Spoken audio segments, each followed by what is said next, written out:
In recent news, we had a student place second at the National History Day State Competition.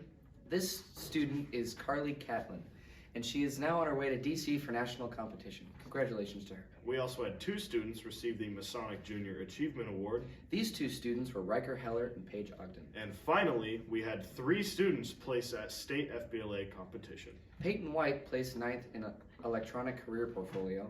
Ellie Foster got 8th into business procedures. Haley Nelson got 6th in FBLA. Congratulations to those 2. Now we have Riker with the weather. Riker, how we looking? Weather's been a bit uncharacteristic lately. It's gonna be in the 80s. Wow, that's surprising. Weather Rock's completely dry. Make sure you have something planned for Friday. It's gonna be real hot, 84. Thank you, Leif. We outstretch our dearest appreciation to all of our wonderful secretaries that keep this school running smoothly. Tickets go on sale this Friday for prom, so get ready to walk down the red carpet. And sports with Ethan.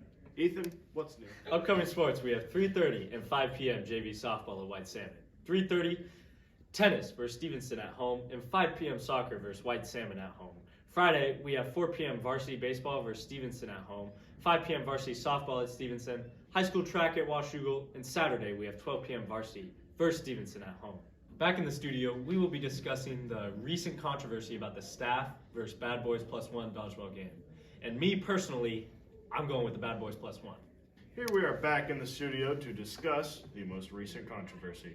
Riker, what is your opinion on what happened at that game? I think if we look at it from both sides, there's a lot of evidence saying that Bad Boys +1 could have won, as well as staff. Now the thing is, when we look at the evidence, there's nothing quite that clear. As you can see, it doesn't really show Steven, the player who got out in the last second, got out before the buzzer went off. Now this is where a discrepancy arrives, where the rules that, I was one that set it up, and I apologize for this, but the rules did not state how buzzer beater shots work. So according to official rules, they were just like basketball, and Steven would be out. And other accounts, people said that he was out before the buzzer even happened, so if that were to happen, it would mean the staff would win. But, rules after the game stated Bad Boys won, so we have some arguments going on within the community. That's a very interesting thought. We are also here with the ref of that game. What do you think? Throughout the whole game, I was pretty eyes open watching everything, and near the end there, I kind of got a little distracted trying to get the dodgeballs back in play because some students have thrown them out.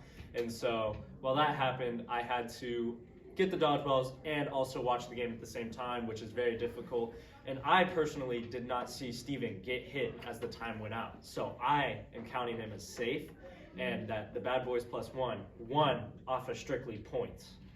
That's a very interesting thought. Now we will leave it up to you to discuss this. It'll be in the advisory group, Google Meet or Google Classroom, once again my bad, that you guys can vote on to discuss who you think won and who should be playing on Friday. See you there. Thank you for joining us on this 4th episode of CRNN. Have a wonderful week. And see you next week.